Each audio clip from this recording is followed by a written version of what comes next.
Boa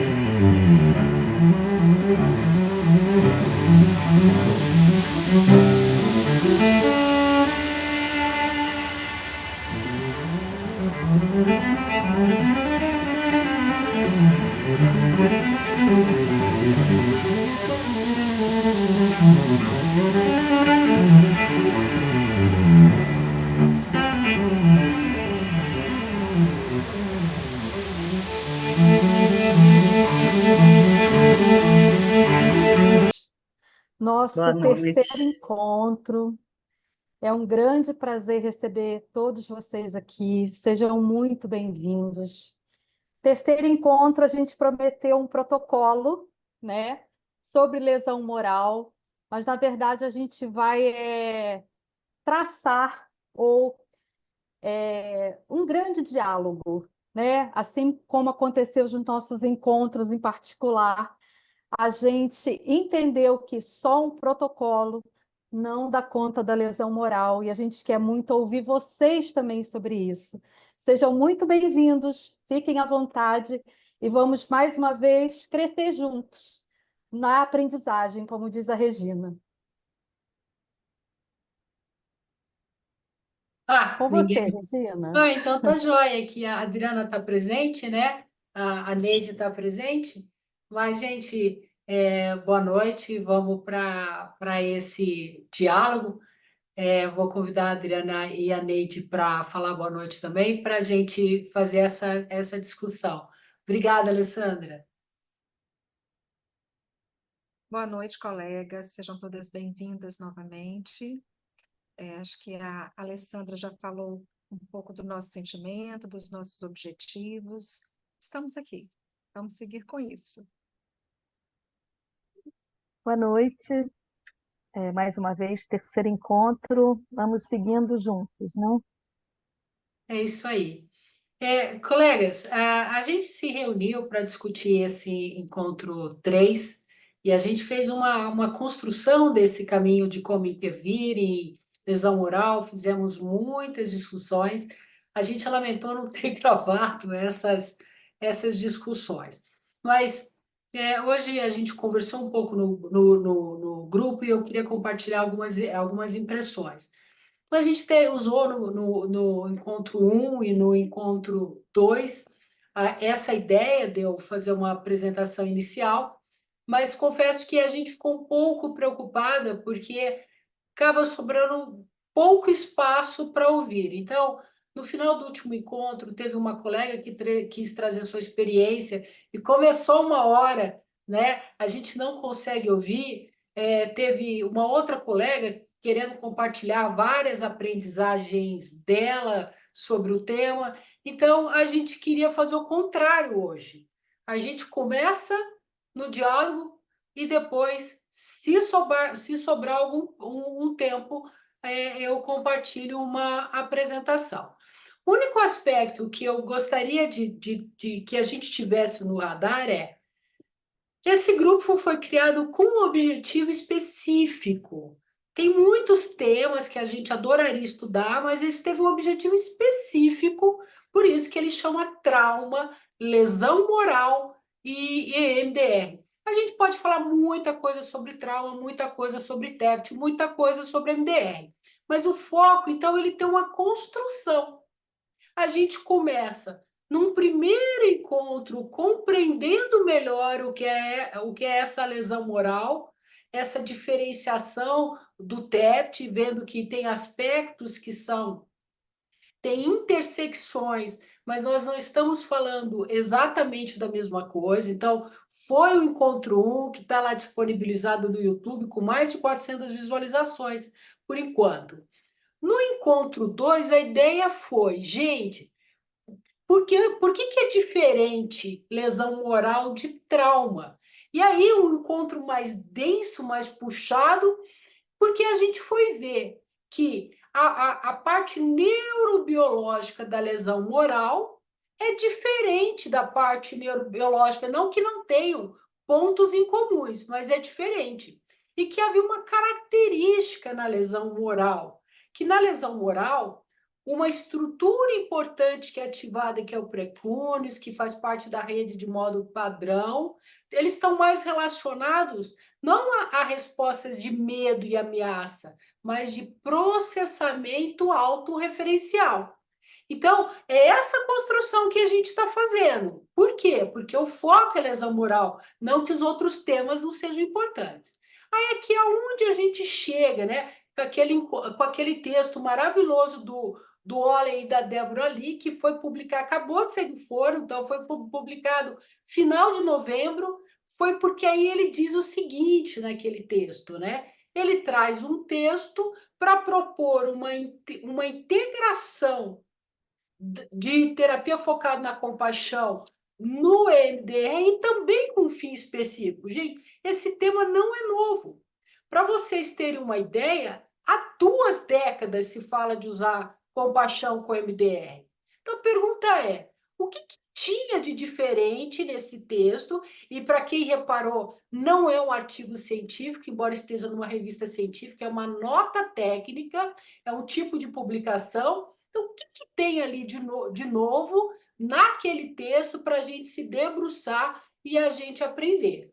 Então, assim, só para fazer, né, um histórico do que a gente está focado, e aí a proposta é que no 4º encontro a gente ainda vai focar numa peculiaridade de se atender a alguns tipos de pessoas vitimizadas com lesão moral, com essa situação. Então, é isso, é só para dar. E aí, então, nós vamos fazer o contrário. A gente quer primeiro ouvir quem quer compartilhar, trazer, discutir e tal, mas lembrando que a gente tem um objetivo para esse grupo, esses 4 encontros, e está aí para que, então, começamos de frente para trás, de qualquer forma, é um começo, né? Então, quem quer fazer as suas contribuições, contar, então, a gente quer abrir esse espaço, né, para todo mundo agora. E não vale não falar, viu, gente? Porque eu sei que no final a gente fica com muito pouco tempo, né? Eu falei até para a Nete, falei, poxa, eu fico até chateado, porque às vezes você tem que dizer, gente, ó, vamos lá, não dá para trazer tudo, organiza a fala, tal. Tá aí com vocês, para quem quiser compartilhar, trocar. Quem começa?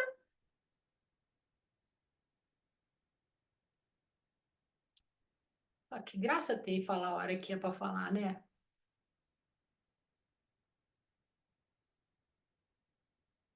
Ah, e agora, José?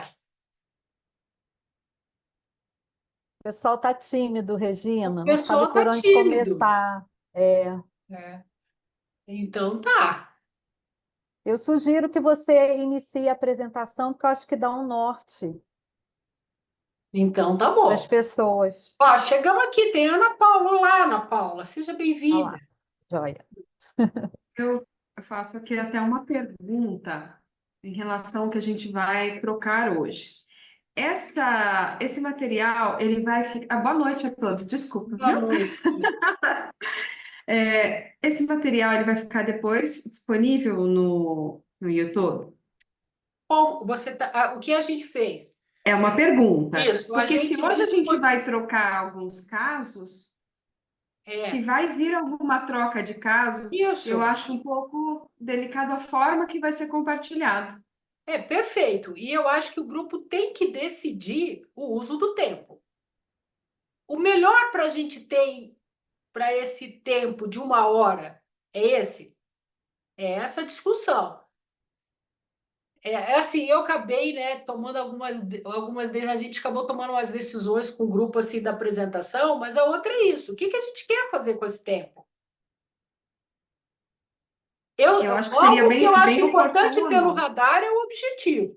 A gente Da quer. minha parte, eu gostaria de trocar o que eu atendo, né? Eu tenho ali alguns impasses, mas ao mesmo tempo, eu acho que a exposição que a gente vai dar para essa troca de casos que a gente está atendendo para um material que vai ficar público depois, eu não me sinto confortável, Uhum. Ótimo, eu acho que é né? uma Eu boa acho que é colocação. uma questão da privacidade do cliente, se ele vai lá e descobre, e querendo ou não, pode perceber que eu estou falando dele. Não sei, eu trago aqui, adoraria poder trocar, que maravilha seria. Mas esse contexto é importante a gente pensar. Obrigada, viu, Ana Paula? E um outro aspecto importante é nós estamos com um grupo com um objetivo, mas nada impede. Por exemplo, há algum tempo a Bia Alckmin propôs que algumas pessoas parassem para estudar junto o texto num dado. São propostas, às vezes pode ter adesão, pode não ter adesão. É claro que se for a discussão de caso clínico, aí a gente vai precisar tomar outros cuidados. Por exemplo, a gente não barrou ninguém no grupo. Então, não tem assim, não tem só psicólogos no grupo, eu imagino. Na verdade, a gente não imagina que é a maioria, mas nenhum não foi barrado. Nádia, está com você? Eu queria fazer uma contribuição, acho que por esse lado que a colega trouxe, e acho que alinhando um pouco com o que você apresentou também nos outros encontros, que acho que tem como a gente falar da teoria, trazendo, assim, às vezes, alguma forma como uma elucidação. Por exemplo, aquele texto que eu trouxe, que foi apenas uma carta, e o colega gentilmente fez a tradução, ele coloca uma divisão bem clara de como que, nesse estudo do bem-estar, dos correlatos neurais, com existem duas diferenças do que é considerado como subjetivo e o psicológico. O subjetivo ele tem a ver mais com o sensorial, então é com o precúnios, parietal e occipital, e o que é psicológico, colocado do lado da psicologia positiva, tem a ver com algo da cognição, a satisfação, como você percebe da sua própria vida, e que vai para além de algo também que é o savoring, que estaria mais a ver com esse outro lado do subjetivo, do experimentar, do aqui e agora. Que, olhando com aquele texto norteador de hoje, me parece que o que eles fizeram, os autores, é nortear, colocando um estado de maior savoring, que seria, então, desse subjetivo, ativando prepônios, com cheiros e várias possibilidades sensoriais para aumentar uma janela de tolerância. Talvez parecido com o que o Paul Miller fez naqueles casos que ele faz uma modificação do protocolo clássico para que haja uma maior estabilização e os dois pés no presente do sujeito. Foi o meu entendimento a partir disso. E aí eu acho que a gente pode ir discutindo situações por esse lado, que traga essa correlação neural e como que isso poderia, então, ser utilizado, como cada um utiliza na sua prática. Vou dar um exemplo meu. Por exemplo, o que eu utilizo é o brainstorming com o ponto de mirada, um recurso corporal, que seria, então, essa mesma questão do perceber, do aqui e agora, que traz o sensorial, como os colegas trazem nesse protocolo apresentado, só que eu vou fazendo o reprocessamento. Essa é uma das formas que eu utilizo. Alguém faz algo parecido?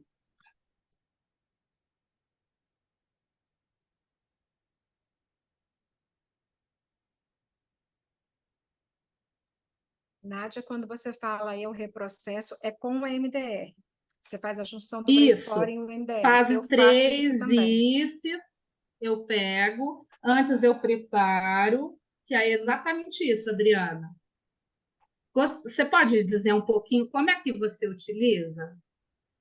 Dessa forma mesmo, monto o ICES, mas à medida em que a gente vai montando o ICES, você às vezes já consegue pegar o ponto de mirada e você checa o ponto de mirada, faz o recurso corporal ou até um recurso de brainstorming, um ponto de recurso, né? Porque às vezes o paciente tem muita dificuldade de sentir no corpo, então aí pode ser um ponto de recurso, e aí eu uso as duas técnicas concomitantes.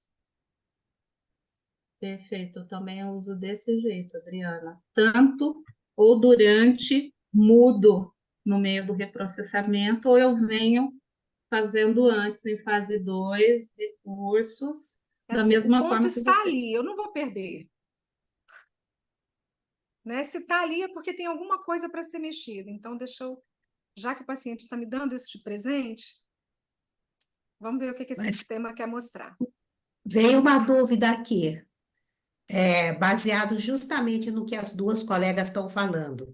Qual é a diferença disso quando se trata de TEPT e de lesão moral? Que eu acho que isso é que é o foco, o objetivo do nosso encontro. Porque o que vocês estão falando, a gente faz com o TEPT, a gente faz até com outro tipo de sensação disfuncional, né? Disfuncional, mas eu quero saber qual é a diferença da lesão moral. Alice, do que a gente tem lido agora, né? Quando tem a lesão moral, e aí a doutora Regina me corrige aí, a gente vai encontrar a culpa e a vergonha. E aí o nosso olhar e o nosso acolhimento é que vão fazer toda a diferença nesse processamento, que é onde entra a compaixão. A nossa para ele e a dele com ele.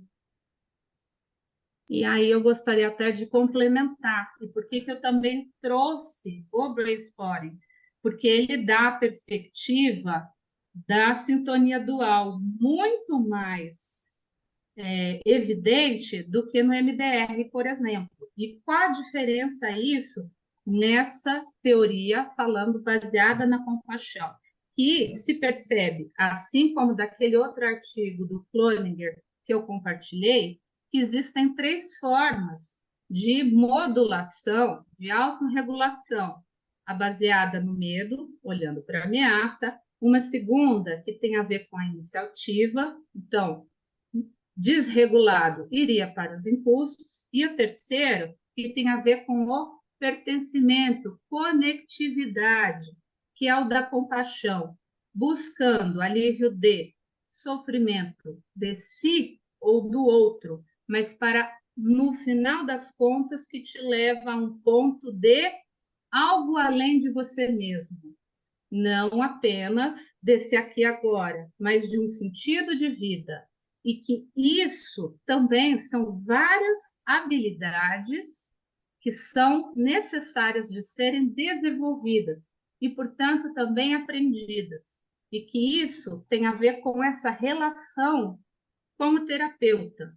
E que a partir de várias propostas e tarefas, você vai semanalmente ou também através dessa relação com o brainstorming que a gente utiliza, de utilizar protocolos e tarefas como a gratidão, como a questão da meditação compassiva, que vão cerebralmente ativando outras áreas e que vai ter uma neuroplasticidade dentro de um tempo, de um período que a gente já sabe, que é esses 21 dias, a gente tem utilizado protocolos de 28 seguidos, que começam, a partir também da condução do terapeuta, sair do problema ou olhar para o padrão disfuncional, como seria que a gente fala na TCC, para a solução do problema,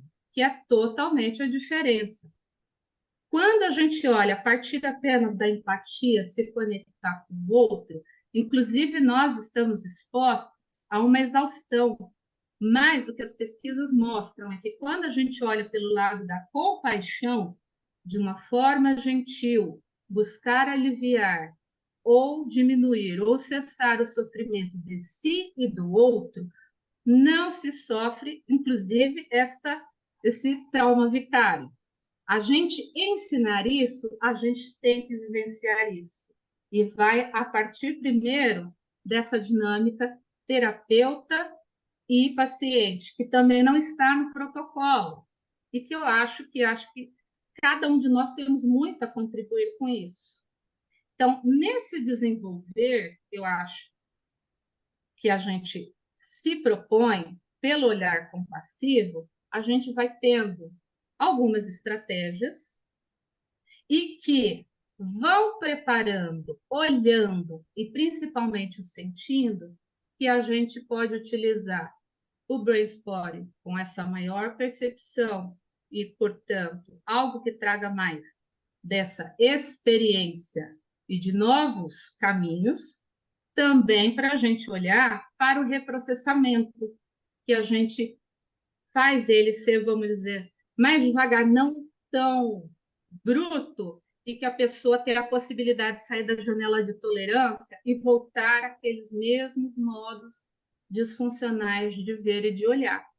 Então, da minha perspectiva, eu acho que é por isso, por esse caminho que nós estamos caminhando e discutindo, que tem sim bases, evidências científicas, coisas que se aproximam, mas que existe um jeito diferente de fazer do protocolo fácil. Eu acho que essa é a minha contribuição. A Sônia ia falar alguma coisa? Sônia tinha levantado a mão.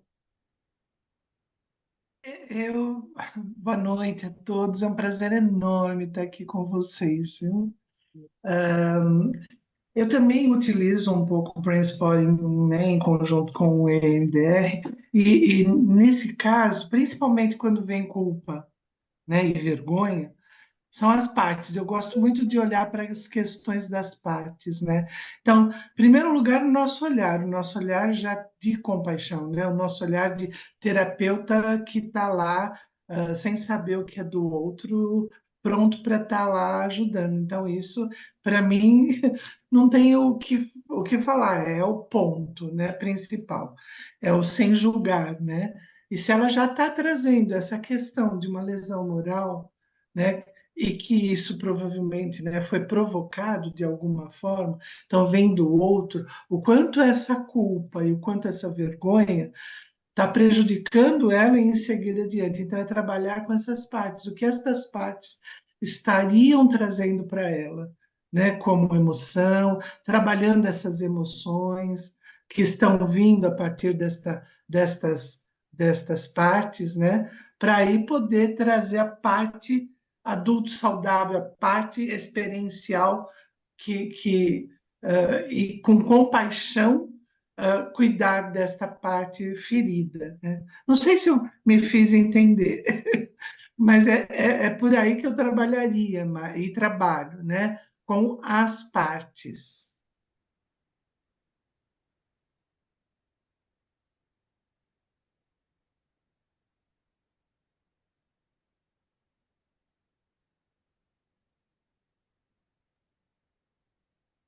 Regina, segue daí, Regina. Não podemos, a gente só se propôs a inverter, né? E ouvir um pouco essas percepções. Tem algo, Marciolina, Marcionília, fica à vontade, é só abrir o microfone. Só aproveitando o que a Sônia falou, porque a Sônia Sim. falou sobre trabalhar com as partes. Eu também trabalho muito com as partes. Uhum. Inclusive, tem uma fala na sessão que, no caso, a pessoa vive uma situação que foi um evento traumático. É como se aquela pessoa, na hora do evento, ela se desconectasse dela. Então, eu converso muito com o paciente no sentido de dizer, a sua parte saudável está no batente da porta, ou seja, ele não está nem dentro e ele não está nem fora. E tem uma outra parte sua que está vivendo a situação, que foi a parte ferida que na hora que aconteceu o evento traumático, ela foi desconectada. Tipo, bem aqueles filmes Matrix, sabe? Que a pessoa leva um murro e aí separa a pessoa.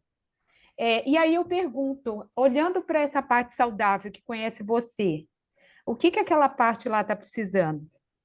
E fazendo o processamento. Então, eu já tinha montado isso, quando a pessoa trouxe a situação, né, que estava incomodando ela, e aí fazendo isso, eu vejo que a gente consegue, né? Porque essa parte saudável que está no batente da porta, nem dentro nem fora, ele tem a solução. ou de repente ele não consegue trazer a solução naquela sessão, mas ele pode trazer em outras sessões. E a gente também faz o seguinte, de vez em quando, se a outra parte que foi desconectada, que está lá no emocional, ela está muito afetada, então eu peço para ela, para nós duas juntas, eu e a parte saudável, para a gente ir lá fazer um recurso com essa pessoa de respiração, um recurso um recurso que estabilize ela, né? Até para poder essa parte saudável conversar com ela. É assim que eu Oi, trabalho. E eu uso muito uma lousa, né? Então, dentro da sala eu tenho uma lousa, eu faço dentro. Então, é assim que eu trabalho. Obrigada. oi, boa noite. Continuando na minha fala anterior, eu sou a Alice, eu não tinha dado boa noite para todos. Sônia, eu também trabalho com Internal Family e eu trabalho também com esses estados de ego, mas a minha dúvida ainda continua. Qual é a diferença quando você percebe que é uma lesão moral e não é um trauma? Qual é a diferença de abordagem? Porque Acho que o tamanho da incorporar a preparação. compaixão, incorporar a compaixão, incorporar o trabalho com as partes, incorporar o brain spot, todas essas ferramentas eu uso. Eu percebo que existe ali uma lesão moral. E, segundo a Regina, está em outro lugar no sistema neurológico. Qual é a diferença da minha abordagem? A, Essa é a minha dif- grande a dúvida. diferença é que aí você fica como um disco riscado. Ele aumenta, inclusive, e pode piorar se você for como um trauma clássico.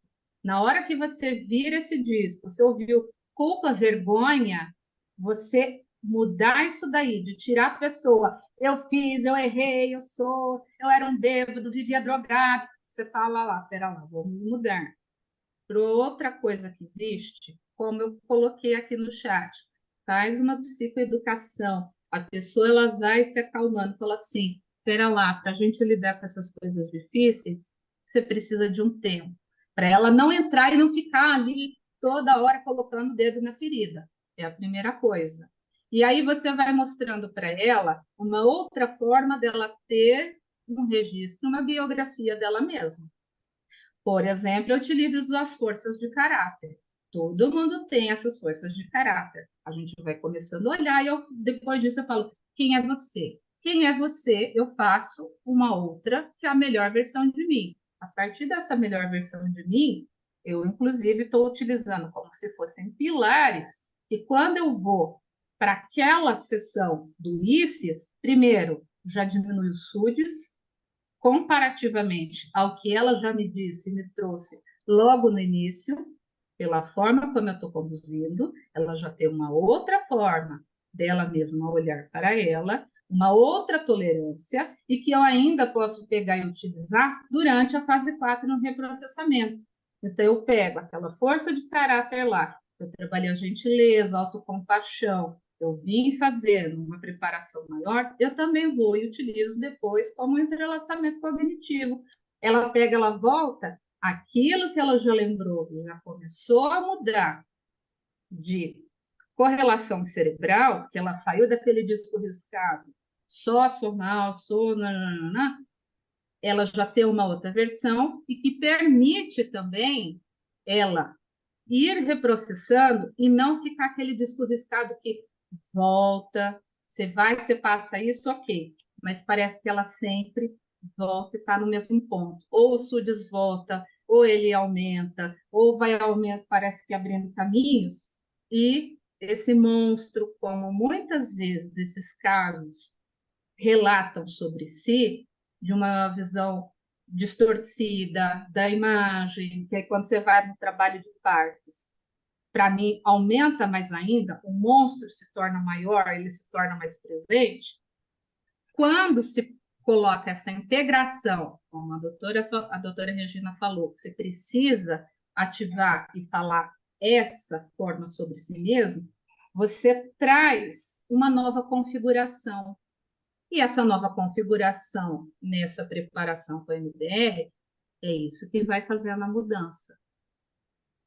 Consegui Conseguiu. explicar um pouquinho? Alice, eu penso, né, na questão do julgamento. Quando você me fez a pergunta, né, eu fiquei aqui matutando, mas seria nessa questão, a diferença estaria nessa questão do julgamento, né, do julgamento que ela faz de si diante de uma lesão moral que ela sofreu, mas de passar pela vergonha, passar pela culpa.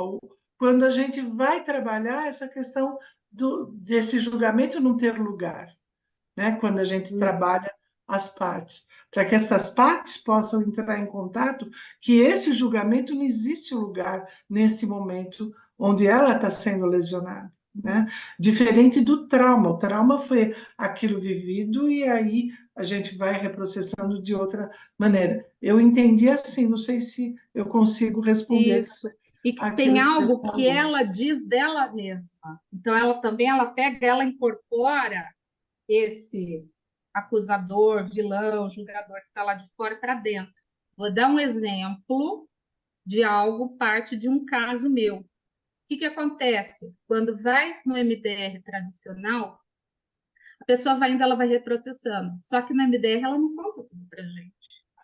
Até que umas sessões depois eu peguei, eu também entendi, a pessoa no meio vem e me fala assim, tá, mas aí eu peguei, fui lá e falei para... Eu falei, ah, pera lá, não está adiantando, eu estou patinando, eu não estou reprocessando, eu tenho que fazer uma intervenção para integrar, olhar com gentileza para diminuir, porque senão ela nunca vai conseguir olhar essa criança.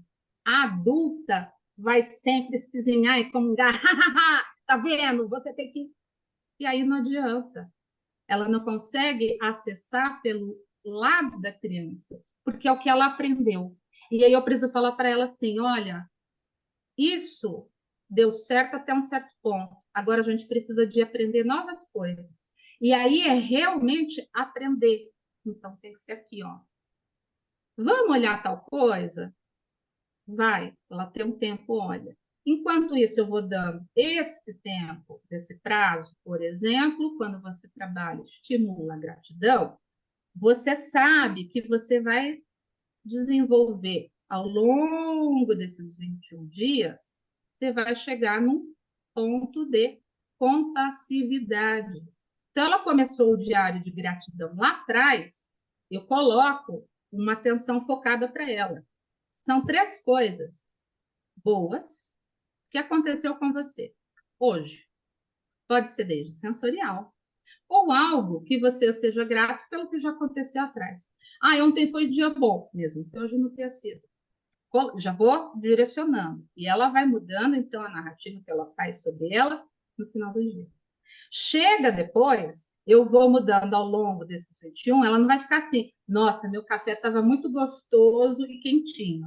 Fala, pera lá, você veio aqui no mundo só para comer, beber, multiplicar e morrer? O que faz você levantar, acordar todo dia? Eu vou trabalhando com a outro lado da gratidão, que vai ser esse aprendizado. Do que ela vai olhar? Eu estou olhando prospectivamente, trazendo ela para o futuro, daquele passado. Ai, horrível, porque eu não tive, porque eu não fiz, porque nananana. Espera lá, mas daqui, o que a gente pode começar e fazer para agora? Onde você quer chegar? E aí você vai instigando, inspirando a pessoa. E aí, quer dizer, existe também protocolos e que a gente pode trazer aqui também para o MDR. Mas como não é um lugar de focado na narrativa e compaixão, e também não é de psicologia positiva, eu trouxe mais, passei por cima e falei, bom, vamos falar mais de MDR. Mas a partir do... Você pode fazer autobiografia em 5 passos. Você pode ir fazendo forças de caráter, como eu mesclo com a melhor versão de mim, que depois vira entrelaçamento cognitivo. Como é que dentro disso você amarra o que é um ponto de recurso corporal com uma força de caráter e com a melhor versão de mim, quer dizer, são protocolos de áreas diferentes, que você mescla, você vai juntando, entrelaçando, que eu sei em que áreas eu estou fazendo a pessoa trabalhar, dando um tempo suficiente que na hora que ela volta no reprocessamento, ela fala, eu já sei, esse circuito está aqui. Ela integra, ela vai integrando. Era mais ou menos isso que você queria saber como fazer esse caminho, Alice? Pode ser que seja. Não tenho a resposta ainda. É um processo, né? Vamos fazer essa travessia aí por esse caminho. Porque todos esses elementos, eles estão presentes na relação dual, né? O não julgamento, a psicologia positiva, a TCC, o brain spotting, todas, nossa mala de ferramentas é imensa, né? Então, vamos lá, Mas vamos o ver. viés de você saber em qual sistema de autorregulação você está trabalhando e aquela pessoa mais processa, aí ela é a partir dessa teoria da compaixão e aquela que eu também trouxe, que é o Cloninger, ele fala, a teoria de personalidade dele é a partir disso.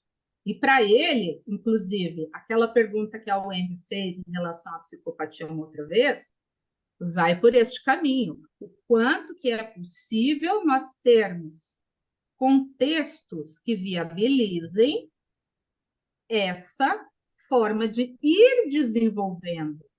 Se a pessoa tem o cérebro e ela tem esses três, como é que a gente vai fazer que cada um desses três sistemas de autorregulação funcionem adaptativamente na hora que precisa funcionar? No final das contas, é isso que a gente precisa fazer. Não é fazer um mais do que o outro, mas que funcione no momento certo. Uhum.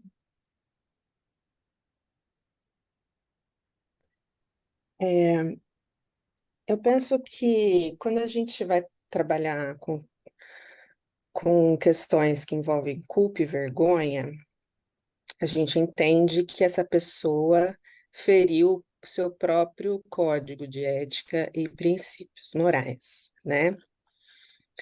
E o que nos leva a chegar a ferir isso é uma emoção muito forte. Então, geralmente, para a gente chegar a romper com os nossos princípios, são momentos que a gente é tomado, por exemplo, de uma raiva muito grande, principalmente raiva, às vezes medo também, mas principalmente raiva, ou nojo, enfim, em que a gente tem uma reatividade que ultrapassa todo o processo mais frontal do nosso julgamento. Então, a gente fica meio que resgatado por essa emoção, né? E a gente acaba, às vezes, atuando pelo nosso lado mais primitivo. E aí eu penso que é importante a gente identificar quais foram os gatilhos que levaram a essa reatividade e trabalhar eles. Então, eu acho que quando você trabalha com o paciente para ele entender que determinadas reações que a gente tem por uma questão muito mais fisiológica cerebral e não de decisão consciente,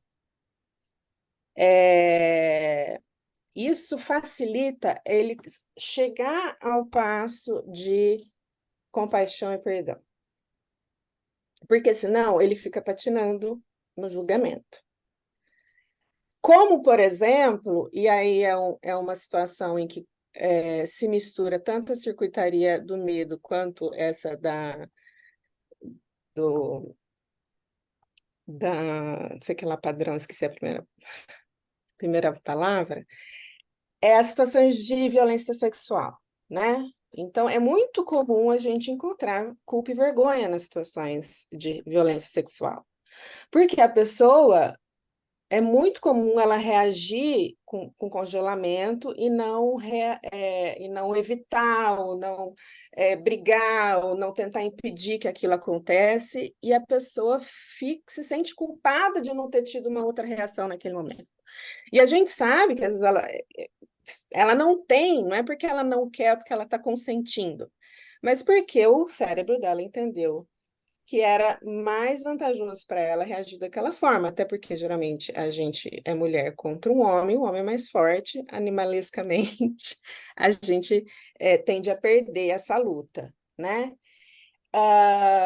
Quando o paciente entende esse mecanismo de funcionamento, ele sabe que nem todas as reações dele ele teve total controle, e foram muito mais reativas instintivamente.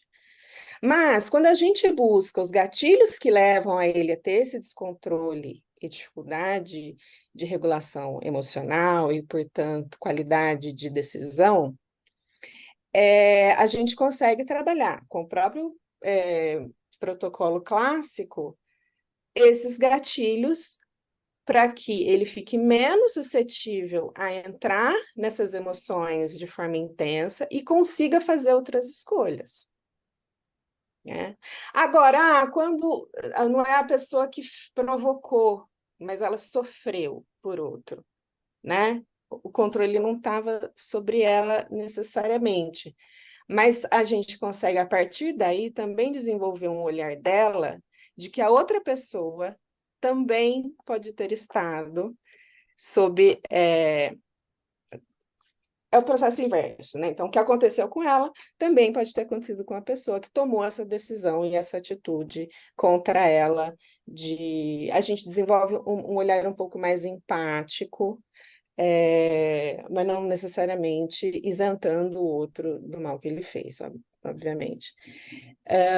Então, eu penso que, anterior a todo esse trabalho que vocês colocaram, né, de desenvolver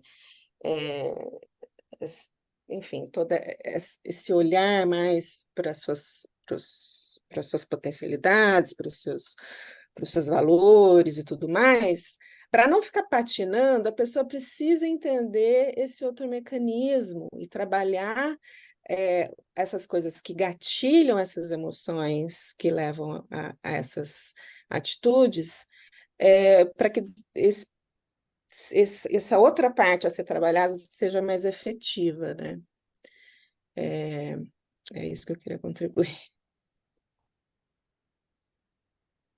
Pessoal, eu agradeço muito, tá maravilhoso, mas eu me perdi um pouco.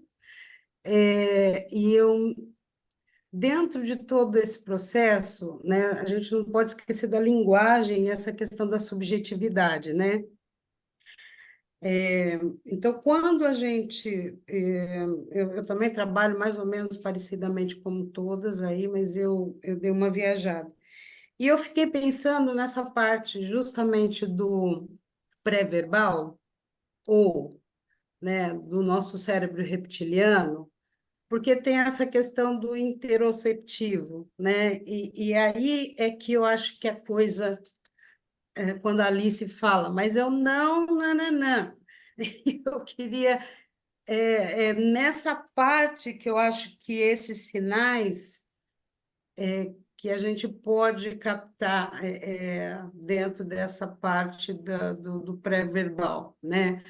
Então, quando eu fiquei pensando e ouvindo, e aí eu pensei, quando eu fazia muito e faço e gosto demais dos pilares da vida, o recurso, principalmente positivamente, quando a gente trabalha, principalmente as crianças, né, e as partes, como já falaram aqui, eu não sei, eu tenho uma forma diferenciada de trabalhar os pilares, justamente quando eu trago desde o início, fazendo, nananã, mas eu fico muito na criança, muito na criança, muito na criança, e recurso muito essa criança. E trago esse lado mais positivo, como eu não lembro quem falou agora, para poder fazer alguma coisa para depois o próximo passo. E dentro dessa diferença, eu acho que essa questão do julgamento, que alguém também falou, da ética, que alguém também falou, é muito forte, né? Porque nós trazemos a história de vida, então tem todo um processo histórico, por isso tão grande a subjetividade, e, e aí trabalhar esses gatilhos, eu acho que ainda a gente tem que recursar e recursar e recursar e recursar. Só que eu não sei, Regina, e eu gostaria muito que você entrasse, porque eu estou ficando assim, para a gente poder realmente saber essa diferença, porque senão, assim, todo mundo tem muito recurso para doar e eu acho maravilhoso.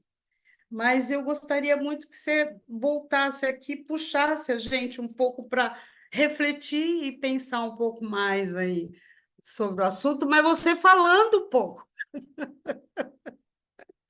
Ai, desculpa, gente, desculpa, eu sou Bom te assim. ver, Solange. Saudade de você, viu? Beijo.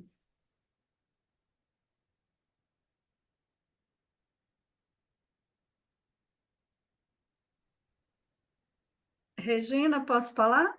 Ô, Tânia, todos nós podemos, querida. Bom Eu não te sei ver como de é que está novo. aí a fila das Ah, mãozinhas para eu cima. não sei, aparece para mim, parece que elas aparecem assim em ordem. Então tá. Gente, boa noite para todos, todas.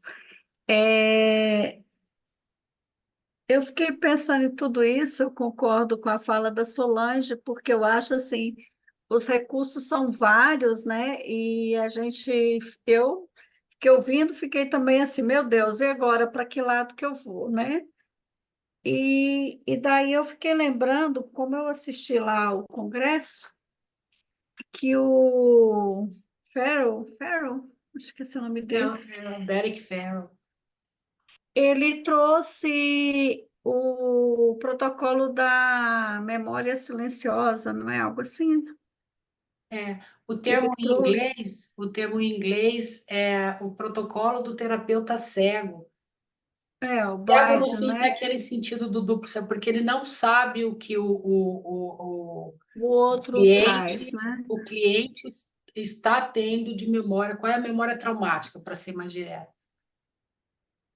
Bom, eu achei que o que ele trouxe, eu acho que ele falou que é uma forma de trabalhar, né, o MDR com esse tipo de trauma, né, focado sempre na compaixão, mas utilizando esse protocolo da para a gente é memória silenciosa ou blind to therapist, né? Exato. E que a gente não vai pedir a pessoa para acessar a memória, a gente vai só falar que vai trabalhar, ele não precisa dizer nada, a gente não tira a crença negativa nem positiva, não pede VOC, e trabalha basicamente a emoção, e se tiver um lugar no corpo, ok, se não tiver, ok também. Né? E vai trabalhando o reprocessamento assim. E ele até trouxe que quando ele trabalha, no fim, ele pede uma palavra, né, para dizer sobre a memória que foi trabalhada, a pessoa normalmente fala e acaba também trazendo a memória, né? Eu achei bem interessante isso. Então, assim, de protocolo que eu posso dizer para vocês é esse. Eu já trabalhei ele meio termo e funciona muito, né, esse protocolo. E sempre que ele sempre chamou atenção, né? Focado na compaixão, que é muito importante fazer esse trabalho assim. E aí eu fico aqui perguntando, né? E pergunto para vocês também, como fico me perguntando, como fazer esse trabalho, né? Tendo a compaixão e trabalhando a nossa paciência, porque a gente às vezes quer obter um resultado logo, quer que a pessoa saia daquele lugar logo, né? E, e acho que a compaixão talvez é justamente, né? Esperar o compasso da pessoa, né? Então, isso também eu fiquei pensando sobre isso. Enfim, é isso que eu trago. Obrigada, gente. Obrigada, Tânia.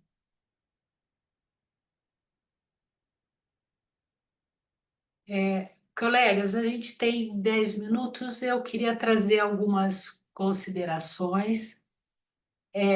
Quem está preocupado com o protocolo, fica tranquilo, a gente faz essa costurada no encontro 4, que é o encontro final. Eu queria trazer algumas reflexões.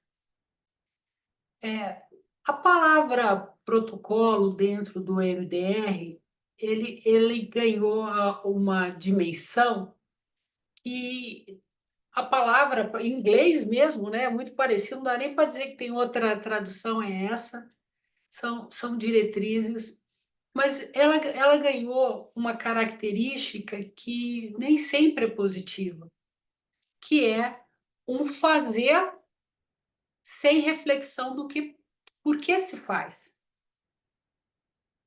Então, a gente tem algo que é rígido, que é um protocolo, vamos pegar lá o padrão que todo mundo conhece, mas a gente não tem 2 pacientes iguais. Então, como que a gente resolve? Como é que a gente resolve essa questão? E aí, o que eu gostaria só hoje de deixar, e a gente pode, inclusive, discutir, eu vou mostrar um único slide, mas é o seguinte, por quê? Nós temos o como.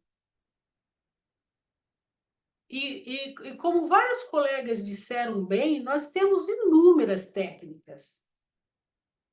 Agora, a gente usa a técnica porque a gente conhece a técnica e porque está lá aqui na fase 1 faz assim, a fase 2 faz assim, ou porque eu tenho clareza do porquê eu uso.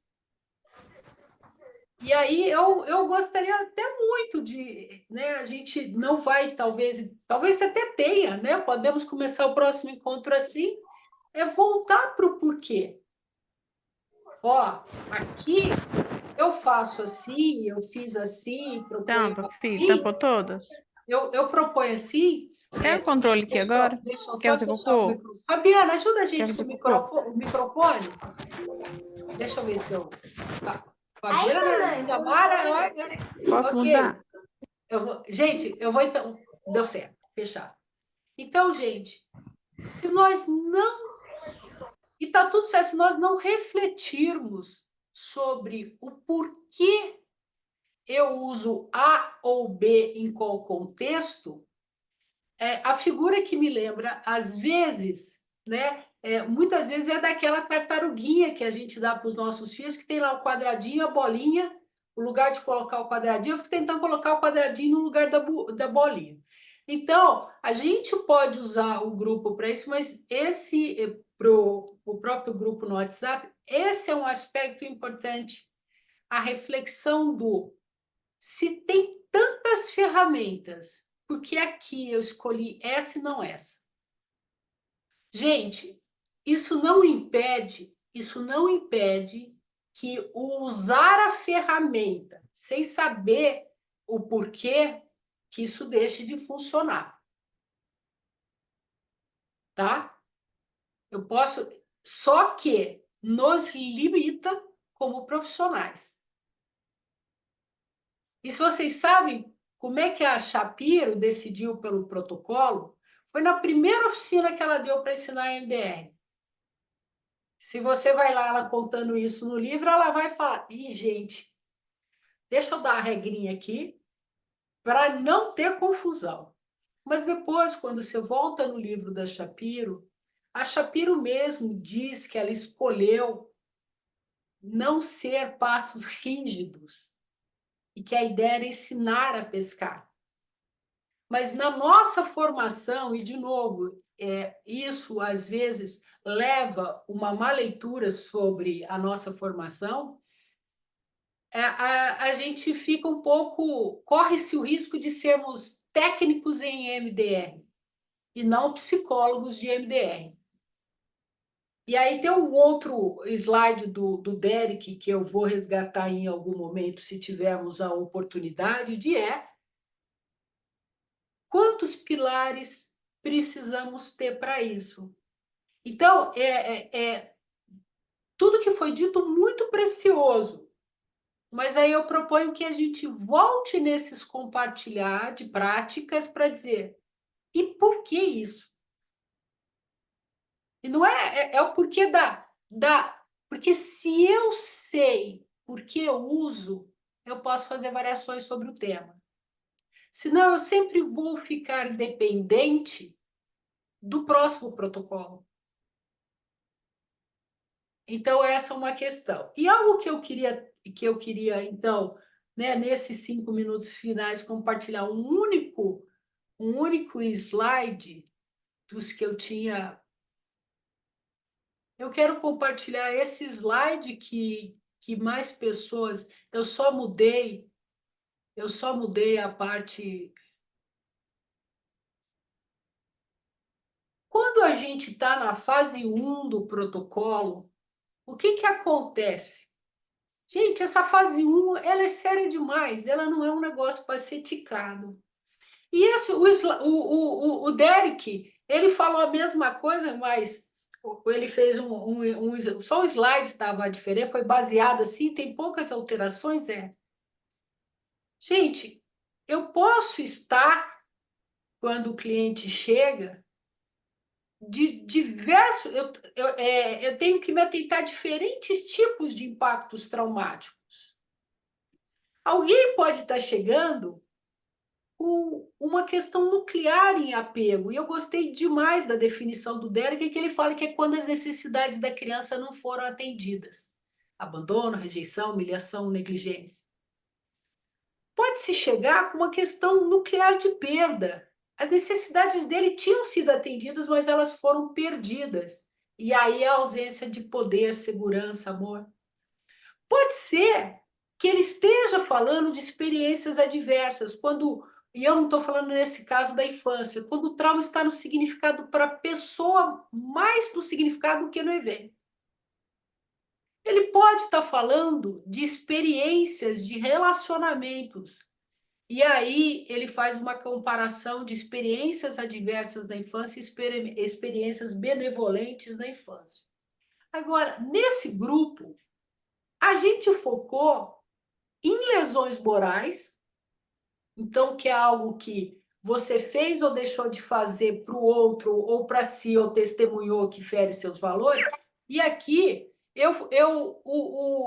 o Derek colocou a ferida que não se deve nomear. No meu entendimento, isso aqui está juntinho aqui com lesões morais.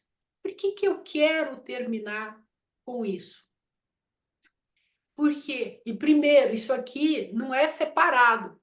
Eu posso ter esse, mais esse, mais esse, mais esse. Eu quero terminar, então, com esse slide para comentar duas coisas.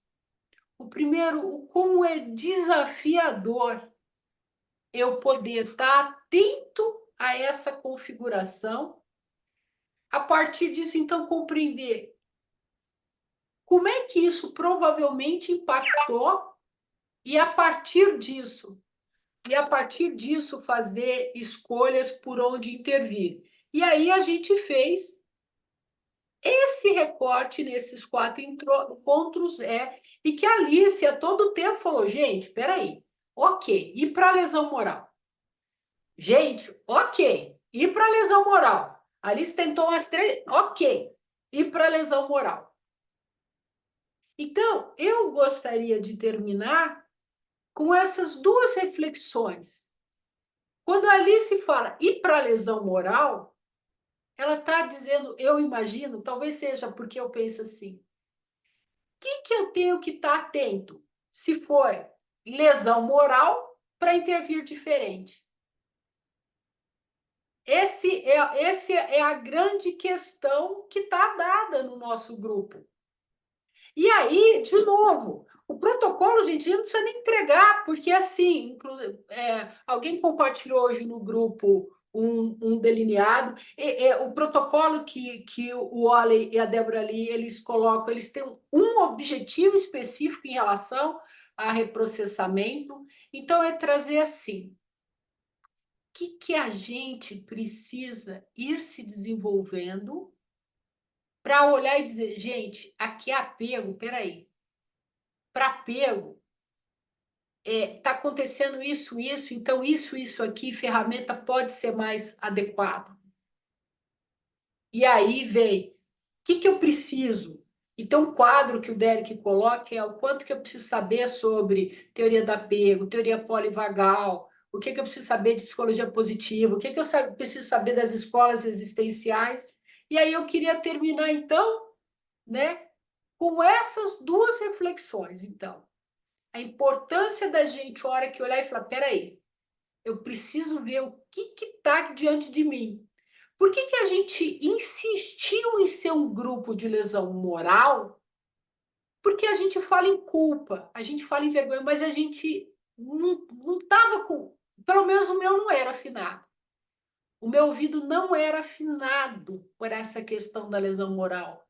Então, por isso, né, que quando eu, a Alessandra, a Adriana, a Maria Tereza e a Neide, a gente conversa, a gente falou, a gente quer que mais gente tenha olhos para ver essa questão no consultório e saber como intervir. Por quê? Porque a gente fala muito em culpa e vergonha, mas eu, organizado dessa forma, não tinha. Então, lembrar isso e a gente começar a olhar para eu faço assim. Porque quando eu olho, tem um porquê assim. E isso, gente, é um andar junto, é um treino, né? Alguém disse assim, eu tive um professor que disse que o técnico tem que ser melhor que a técnica, né? E isso, gente, é uma proposta da gente trabalhando junto. Sabe por quê? A nossa formação de vida toda, isso eu tenho insistido muito lá no... Bom, não vou nem falar por quê, porque eu me propus aqui a não falar nada que pudesse ter qualquer conotação comercial, mas assim, a gente foi a vida inteira na escola cobrada de qual era a resposta certa. A gente não foi formado em nenhum momento para parar e perguntar qual é a pergunta certa. Por isso que no encontro 1, eu coloquei, a gente vai atrás dessas perguntas. No encontro 2, eu fui lá e essas perguntas que a gente tem. E no encontro 3, que é esse, eu falei, nós temos essas perguntas. Porque senão nós vamos ficar no como sem ter a pergunta. E aí, assim, é só uma proposição, viu, gente, de caminhos para a gente refletir.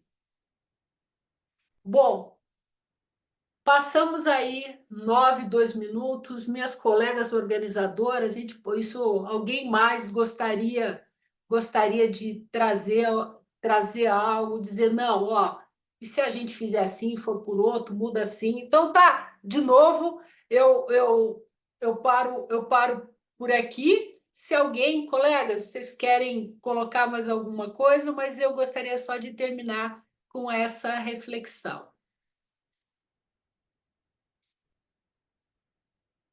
Ó, e aqui continua, eu tenho usado tal além dos recursos para depois entrar. Então, o exercício, Marta Angélica, conta para a gente depois. Por que você usa a hipnose além de recursos para depois entrar com o MDR? E vamos por aí, é uma proposta de pensar. Estercita, você está com a mão levantada ou impressão minha? Então, Estercita, eu vou fazer o seguinte, nós vamos deixar a última palavra com você de novo e a gente encerra e podemos começar o próximo grupo, né, com o formato que nós decidimos. Estercita, está com você.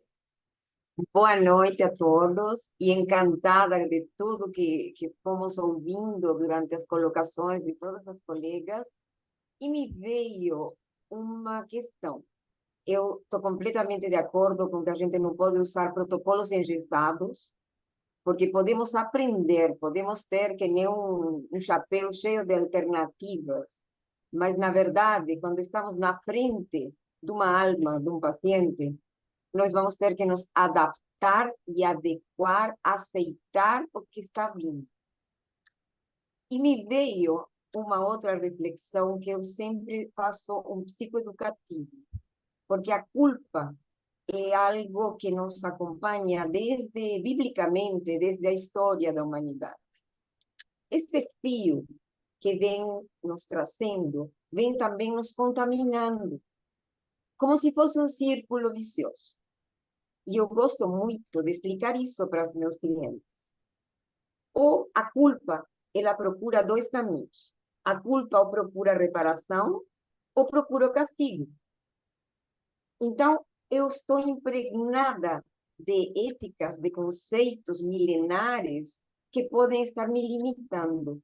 Por isso que eu trago a reflexão de eu faço todo esse processo em cada terapia, da pessoa aprender a não pensar mais nesse ciclo, que é um círculo finito e curvo, e que vai sempre ficar correndo atrás do rabo, e que não vai dar crescimento, e se puxar para um eu observador, que vai me levar para a espiral dialética, onde eu vou aprender que talvez a palavra, que para mim, pelo menos, me traz um contexto, é a responsabilidade.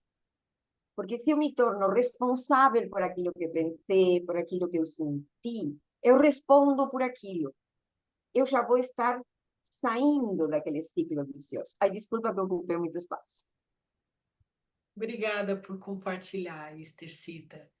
E você traz um aspecto muito importante, né? Que nós estamos inseridos dentro de um contexto histórico, né? Então, isso precisa ser considerado, é um histórico no que se refere a esse espaço, mas num histórico que eu estou inserida dentro de milhares de anos, né? Eu sou uma espécie aí com milhares de anos.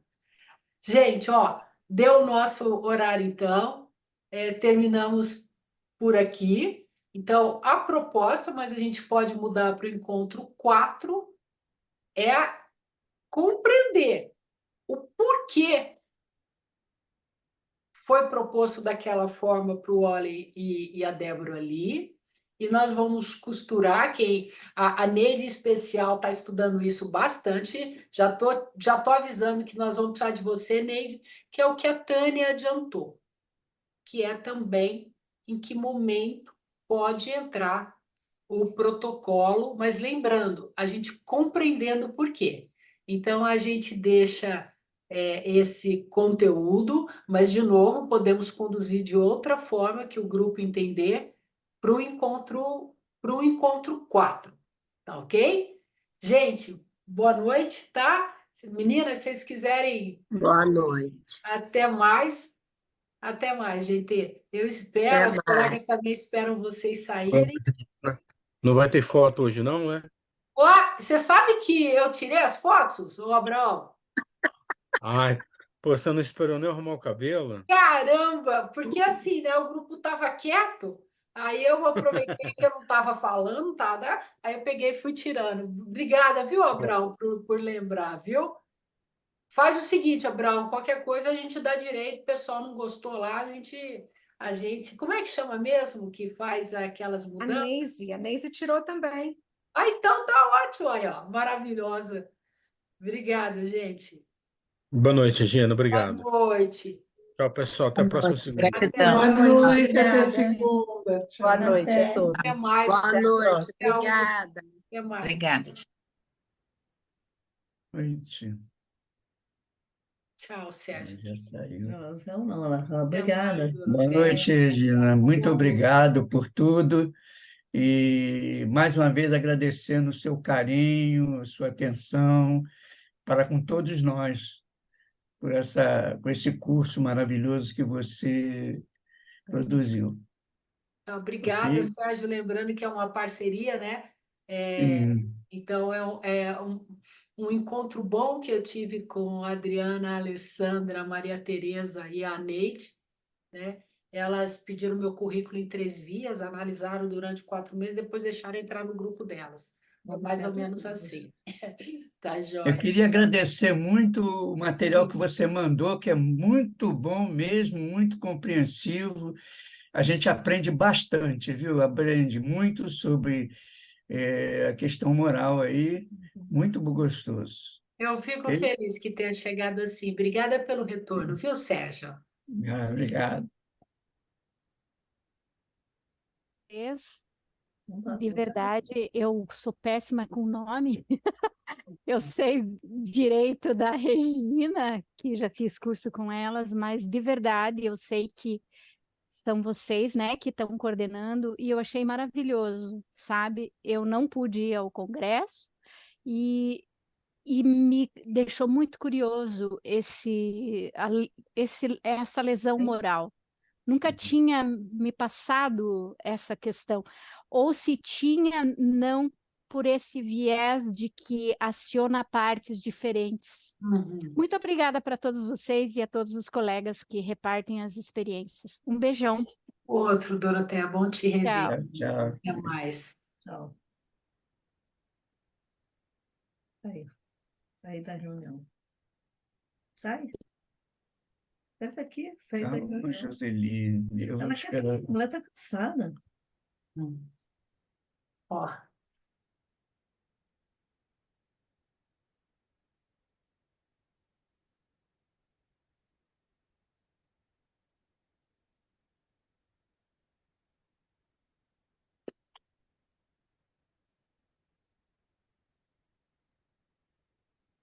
Ó, só o vídeo está aberto. Ô, Maria de Fátima, aproveitar que o seu vídeo está aberto e te dar um oi especial.